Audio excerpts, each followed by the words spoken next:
Hello，你好，欢迎回来。Welcome back to Wisdom Wednesday with Johnny Tiger and Kitten! Kitten is like front row seat, munching away on snacks. So if you guys hear this crunch, crunch, crunch in the background, that's like it's like having a rabbit in the house. Uh-huh. um, Date is Wednesday, August 9, 2023,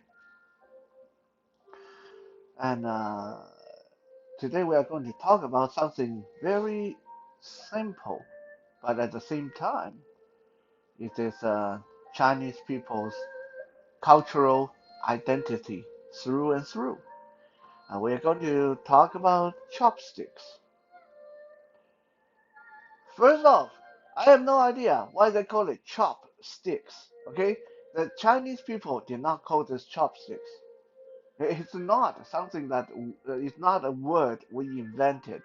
It's a white people, for some reason, they decided to call these things chopsticks. Uh, I can only guess that because they are sticks, and if you are really, really good, you can actually use them to chop your food into small pieces. I have never been that good with chopsticks.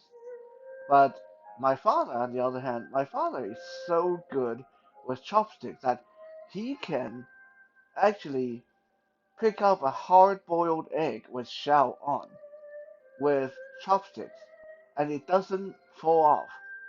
And that is some amazing control.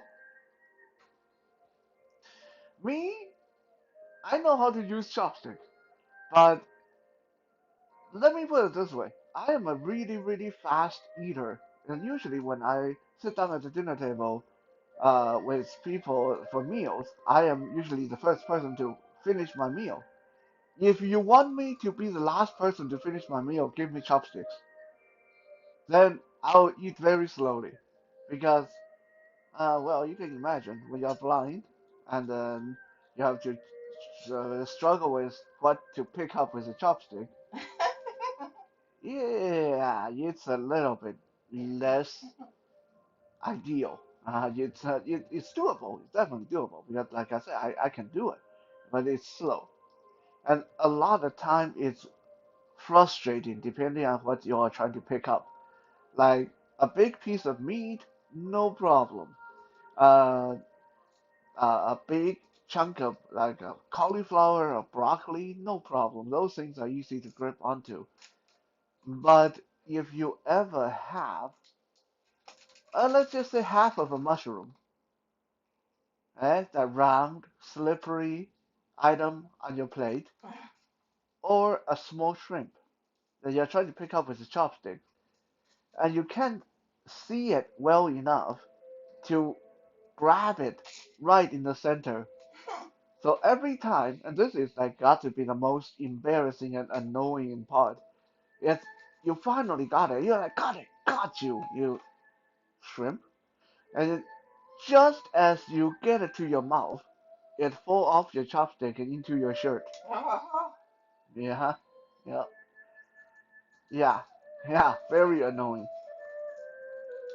Before we get into the history and fun little details about chopstick, let's go through some vocabulary because these are vocabularies that you probably need when you go to a Chinese restaurant. First and foremost, chopsticks they're called 筷子. Okay, the word 子 doesn't really mean anything. The word 子 come up a lot in Chinese language. And for the most part, 子 is just there for you to have two syllables rather than one. Because like I mentioned before, Chinese people hate one syllable things. So even when the word is okay, you can say it with one syllable, they still add a 子 or something else to make it two syllable. We will probably revisit this topic somewhere in the future because there is actually a very big reason for Chinese language to be the way it is. Of all the languages in the world, and I know some people are going to dispute this, but of all the languages in the world, Chinese, or at least Mandarin Chinese, there's many, many different dialects in China. Mandarin Chinese is one of the most fluid and beautiful sounding languages. If you don't believe me, just go on YouTube and just randomly search videos of speeches of different languages. You can look for German, Spanish, Italian, Japanese, Korean, Punjabi, Cantonese, Taiwanese, Hokkien, what is the Filipino one? Tagalog and Tagalog, Ilocano. Vietnamese. Search for all that, and then you compare that to Mandarin Chinese. And for I, I think most people will agree that Mandarin Chinese rank up there. It's one of the most pleasing sounding languages. Uh, we've been speaking it for 5,000 years after all. Actually, I lied there because most people don't realize this that Mandarin Chinese, or the current Mandarin Chinese, has actually only been official for about 100 years. Prior to what we think of Mandarin Chinese is the official language today, uh, Chinese had many, many other forms that were official languages. Uh, they sounded like Mandarin Chinese, but they were different. So, regardless, like I said, we will revisit this topic somewhere in the future, but the structure and rhyming and rhythm, all that stuff, tones, pitch, very, very important in Chinese languages, and this is why this is how Chinese languages become, especially Mandarin, become one of the most pleasing sounding languages in the world because it almost have a musical quality to it. Because they are so big on rhymes and tones and pitch and how words are paired together and how they sound, uh, and where do you put the emphasis.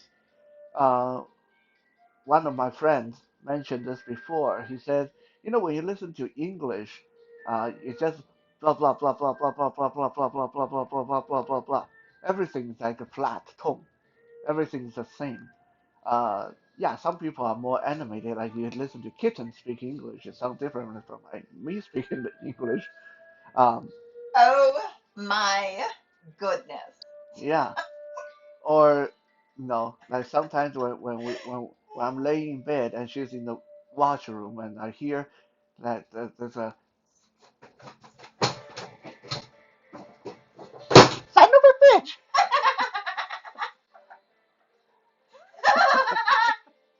Sometimes.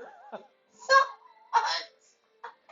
So yeah, I mean she's definitely a lot more animated with her English, but generally speaking, uh, English is very flat. Um, but if you listen to Mandarin, when people in Mandarin speak, there's a lot of highs and lows. Almost, if you don't know what they're talking about, sometimes you might even imagine they're reciting poetry or something. All the while they're telling you that your mom is ugly. Yeah, yeah. No, they don't really do that, but anyway. Uh, so now, anyway, I digress. Uh, so chopsticks in Mandarin is 筷子, 筷子, right? 快 means fast, quick, simple, easy. 字, like I said, that doesn't really mean anything. Just there to make it sound complete. Now, if you're like me, you're a bit shameless, and you want to say, I don't want to use 筷子. Hey, do you have fork? So you want to ask for 叉子, 叉子, CHA, 叉子. Again, 子 doesn't mean anything. 叉 means to skewer, stab, to fork. So 叉子, okay, a lot of time when I go to a Chinese restaurant, unless I'm with elders that I know they're going to give me hell about it. If I'm not with elders, I would say, hey, can I have some 叉子, please? Yeah, much quicker than chopsticks. Um, if you want knife, it's called 刀子,刀子, that D-O-W 子, 刀子. Dao just means blade, knife. Uh, if we ever get into an episode where I go through different Chinese weapon classification, we'll talk about that more. Basically, Dao means any single-edged blade. If you want a spoon, now this one is a little bit different. Spoon is called 汤匙, Tongche, 汤匙. Tang means soup, 匙 means something to hold something with. So soup holder, 汤匙 is spoon. Sometimes you will also hear another utensil called 瓢羹, P-O-W-G-E-N, 瓢羹. It's also a spoon, but it's a very specific kind of spoon. If you have ever been to a noodle house, and on the side of your bowl, they give you a little soup ladle thingy. It looks like a spoon, but it's more short and fat, and you can really get a lot of broth into that. That's called a 瓢羹, like a short soup ladles, like a really short fat spoon. Personally, I hate those things because I always end up having to look for them in my soup. Oh. It's so annoying, so disgraceful. Like, you take a sip of soup. This is great. And then you talk to your friend, and then, God damn it, where's my 瓢羹? And your spoon is gone. And then you have to grab your chopsticks, poke around in your soup, and then you feel this hard thing in there. Okay, that's my spoon. And now you have to fish it out of your soup, take a napkin, dry it off, and then pretend nothing happened. And then next time you forget, you lose it again. That's okay. So obviously the proper etiquette is to take it out of your bowl. You don't leave it on the side of your bowl. The proper etiquette is after you finish using it, after you put it down, you got to put it down on the side. This is why they always give you a little dish, like a little dish on the side in Chinese restaurant. A lot of people use that for soy sauce. That is not for soy sauce. That little dish is for you to put your spoon, and so you don't lose in your soup. That's what that is for. Okay, so now that we got 叉子、筷子、瓢跟汤匙, let's say bowl, bowl and plate. A bowl is a 碗. Uh, Now, some people say, well, you got one syllable there. What happened? Well, because a lot of time you got to add something to it. Depending on if the rice bowl is fan one, if it's a soup bowl, it's tang one. So in this case, we don't really add a zi in the end to make it two syllables because a lot of time you will uh, need to add something in the front. If you ask them for a bowl, they'll ask you what kind of bowl you want. And so you have to say 小碗, little bowl, or 大碗, big bowl, 汤碗, soup bowl. Plate, 盘子. There we go with the 子 again. 盘子, P-U-N-J-E, 盘子. That's a plate. Now, where did chopstick come from? Well, obviously it came from China.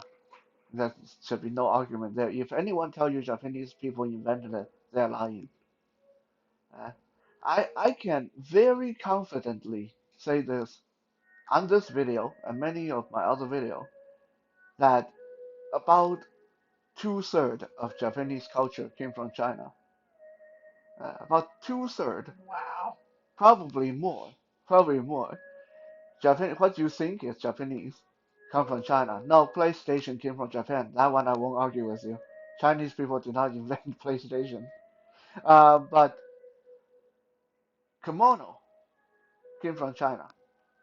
Shiatsu massage came from China. Karate came from China. Katana sword came from China.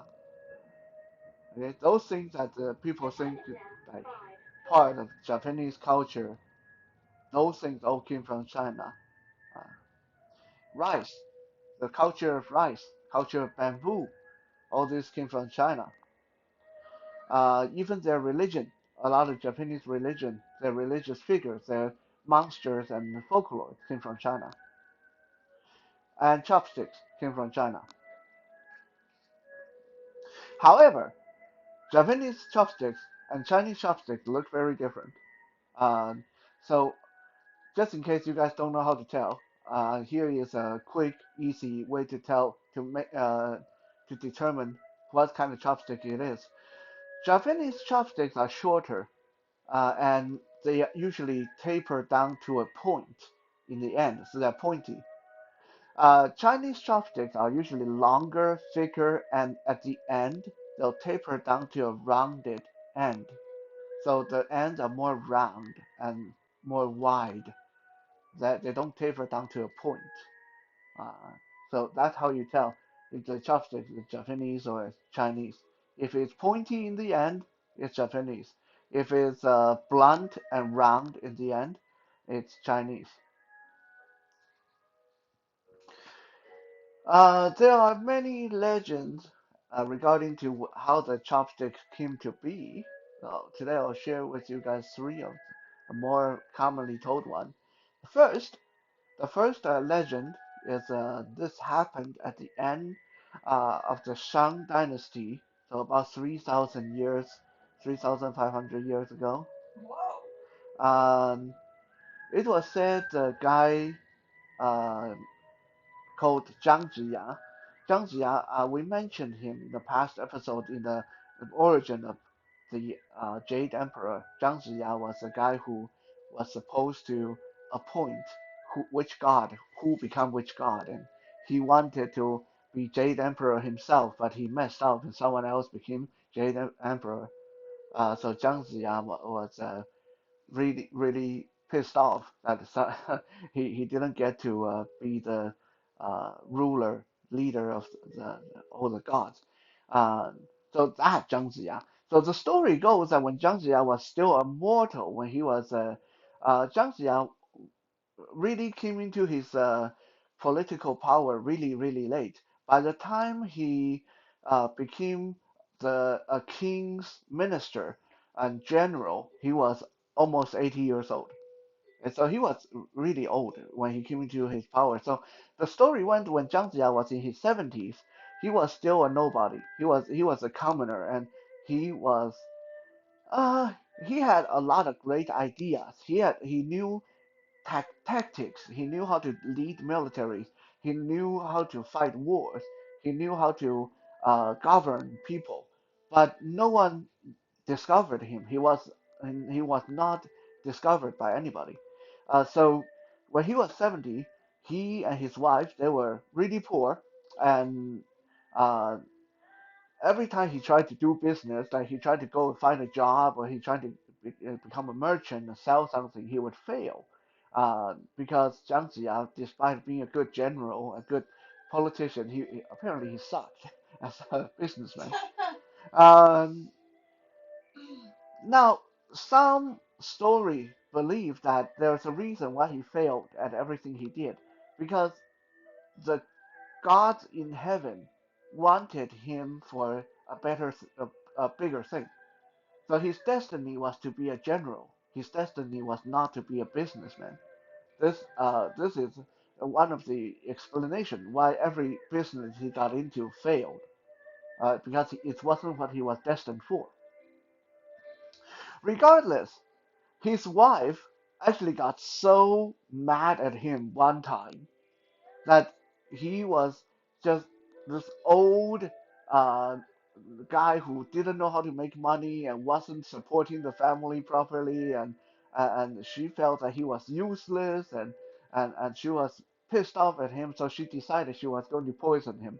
Oh my goodness. So most days when Zhang Ziya came home from work, his wife would be angry and bitter and yelling at him and telling him how much of a useless guy he was. But this day, out of the ordinary, he came home and she was all smiles and she said, "Hey, I made a big uh, pot of beef stew for you." Zhang Ziya thought, well, shit, maybe my wife finally come around and start appreciating me as a hardworking husband. So he sat down at the table. Back then, they didn't even have a house. They were living in this like open shack. That's how poor they were. But he sat down and the pot of beef stew in front of him, and he reached towards the beef stew with his hand. They didn't have utensils. He reached to grab the beef and wanted to eat it. And suddenly a bird flew in from the side window and pecked him on the hand. And he went, "Ow! What the hell, stupid bird!" And he dropped the piece of meat. Okay, fine. And then he shoots the bird away, and then he reached again for the meat, and another bird came in and pecked him on the arm. Well, long story short, this kept happening every time he reached for the meat. A bird would fly in and peck him. So Zhang Ziya decided maybe the gods are trying to tell me something. So he cut a pair of branches and stuck them into the meat and left them there for a couple of minutes. And to his horror and surprise, those green branches turned black. Oh my god. Um, so the branches and the bird saved his life. So that gave him the inspiration to start carving utensils out of branches to sell to people so they can determine if their food was poisonous or not. So this was one of the first legends about the origin of quoits, chopsticks. Another legend of chopsticks was around the same period of time, at the end of Shang Dynasty, 3,500 years ago. But this time, the inventor wasn't Zhang Ziya. This time, the inventor was the Queen Daji.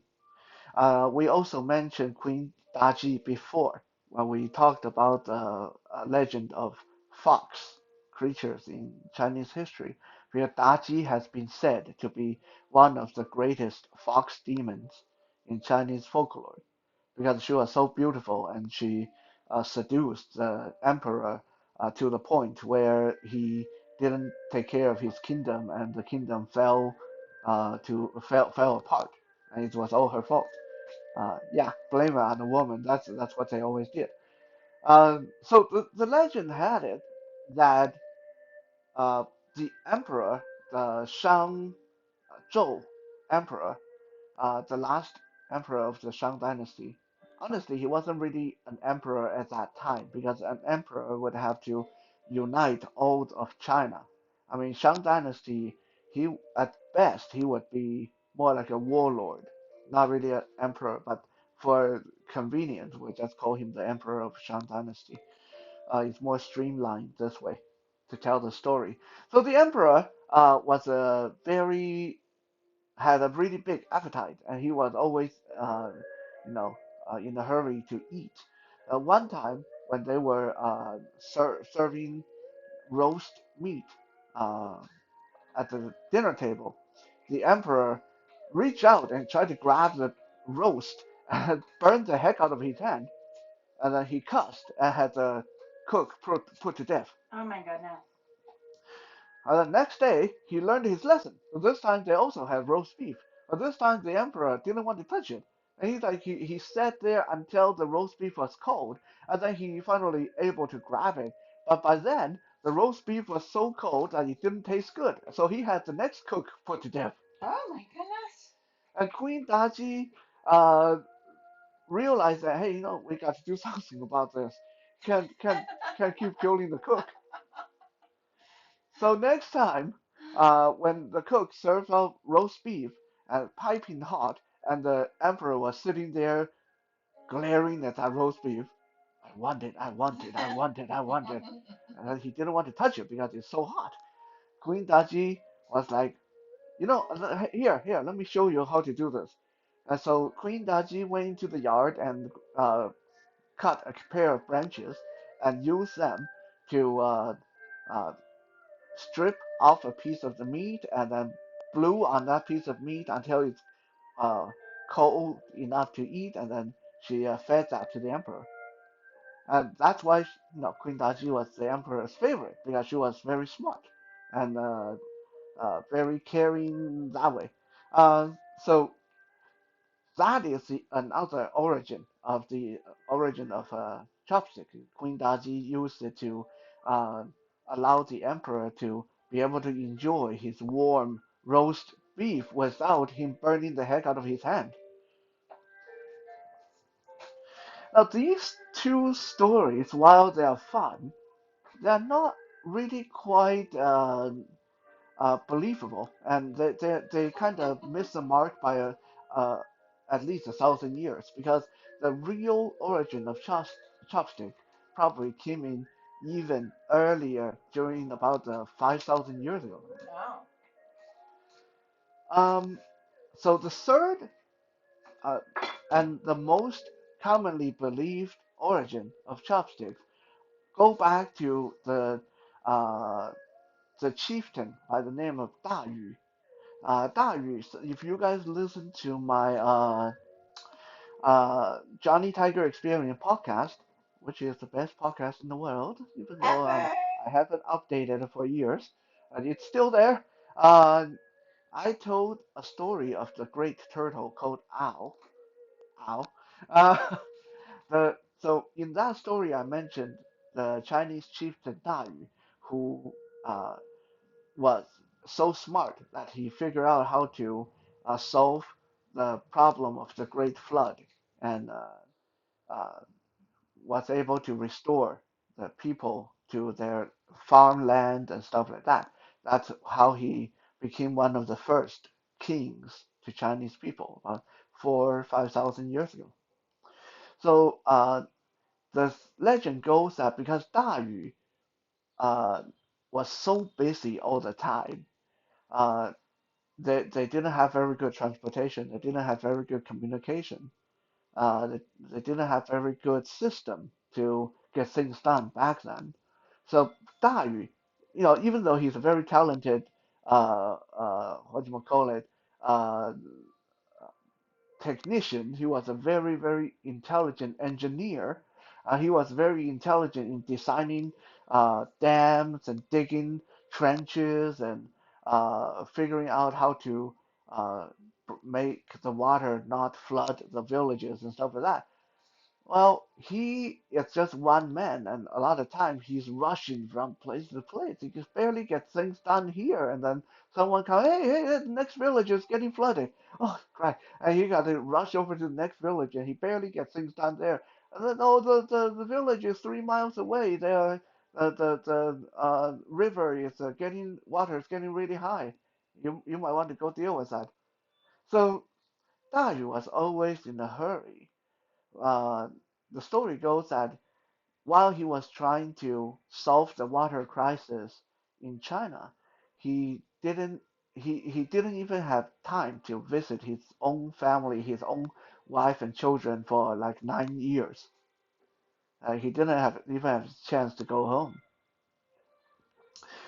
So the story goes that one day when Da Yu was camping out on the top of the mountain, he finally uh, could sit down and relax a little bit, so he decided to uh, make a pot of stew. He got some carrots and wild potatoes, and so he hunted some rabbits or whatever. He started a big pot of stew, and the stew was coming along just great. It's smelling really good. Uh, and he was getting really hungry and looking forward to enjoying the stew. And suddenly, a villager came rushing up the mountain. Hey, the river is getting really high. Our village is getting flooded. You better come take a look. And Dayu was like, "Oh, come on. I just finished cooking my stew. I haven't even tried it yet." And the villager is like, "Well, why don't you eat it? Why don't you can eat your dinner, and then you can come help us with the water problem." Dayu is like, "Well, you see how hot the stew is? And like, how am I supposed to eat this? I got to sit around and wait for it to cool." Again, they didn't have utensils. They ate everything by hand. So in a fit of frustration, Da Yu took out his sword and cut a couple of branches off the tree and used them to fish out the meat out from the stew. And he ate that, and then he rushed down the mountain to go deal with the water crisis.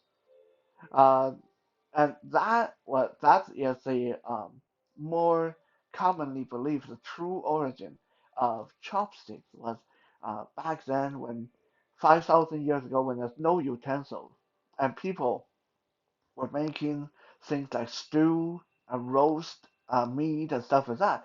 And sometimes, when emergencies happen, you don't have time to sit around waiting for it to cool. Then someone finally, like Da Yu, came up with a great idea. Let's just get some sticks and we can skewer the meat or grab the vegetables with the sticks and we can eat as we go. So that is more like the real origin of quaizi or chopsticks.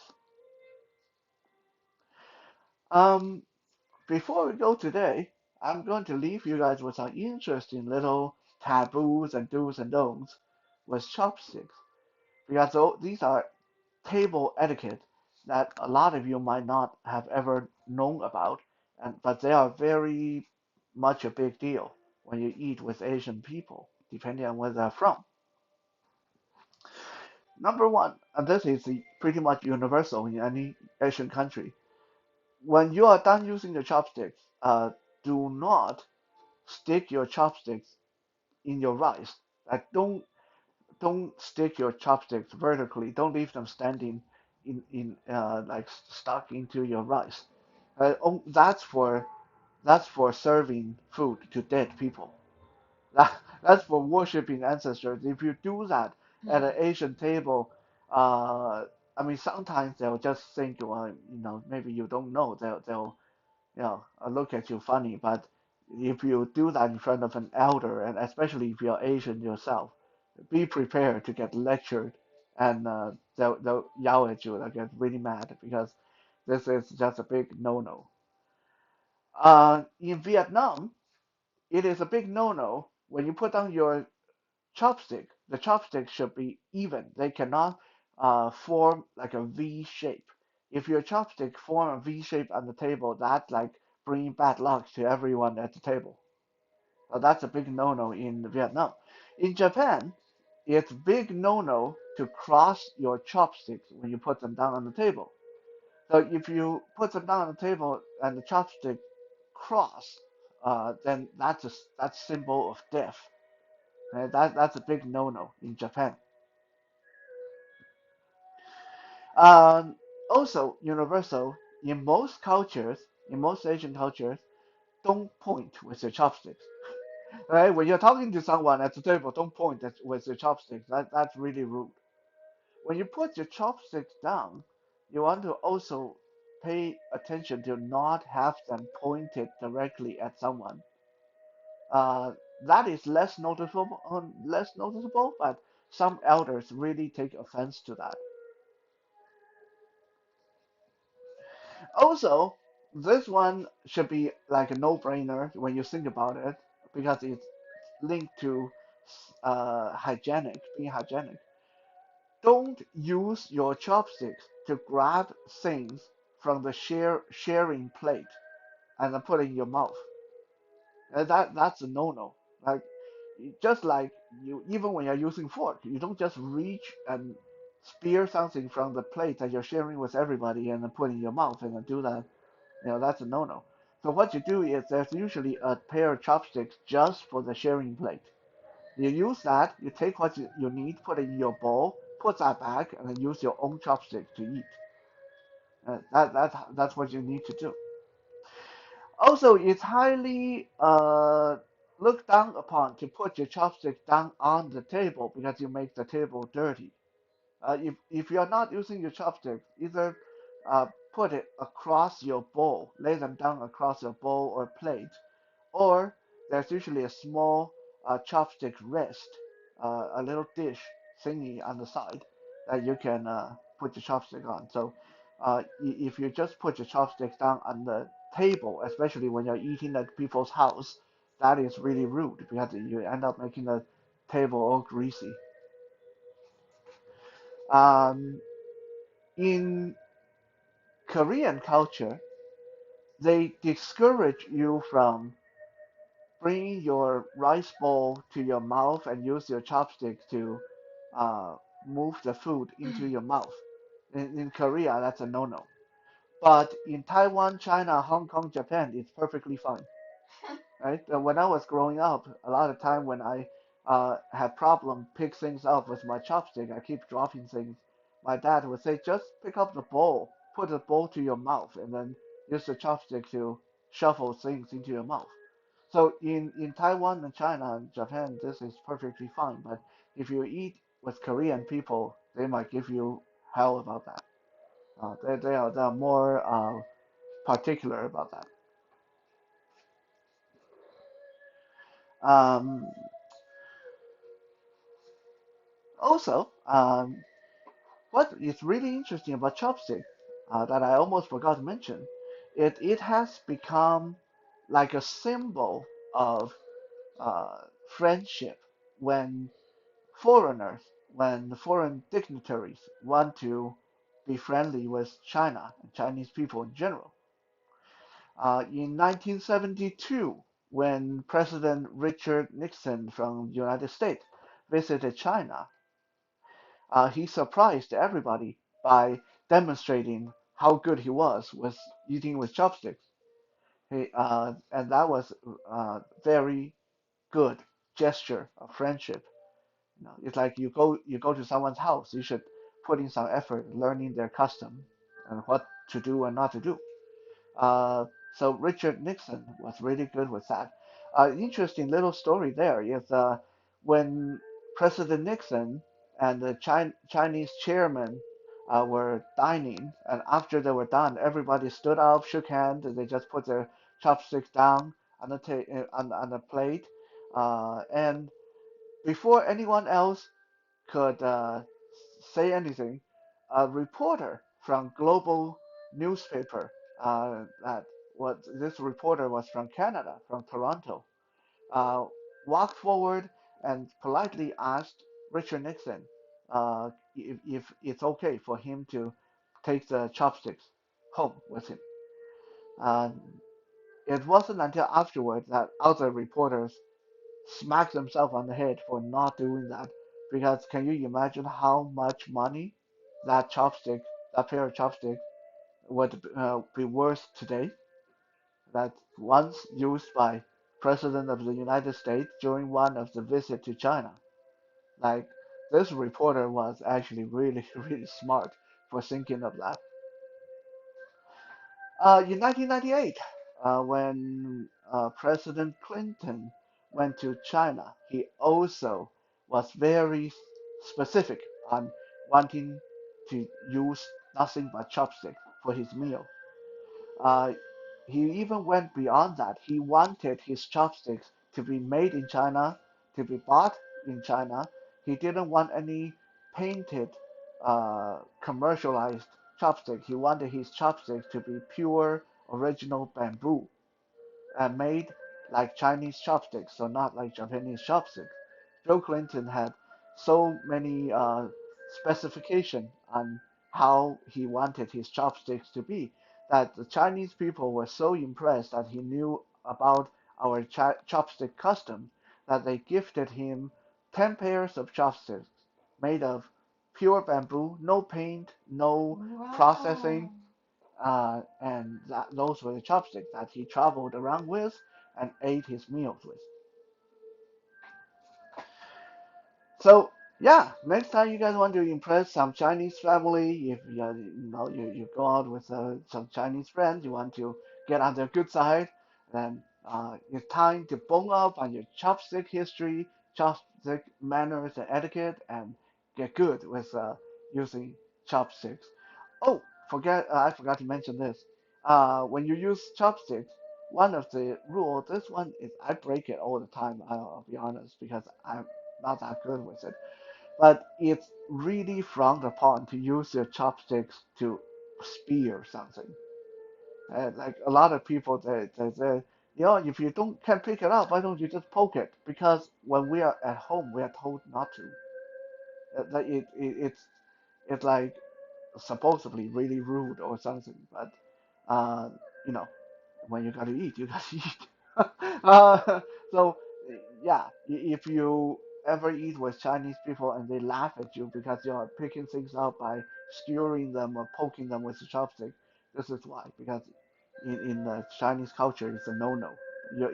If you're using chopsticks, you pick things up by grabbing them with a chopstick. You don't poke your food with a chopstick.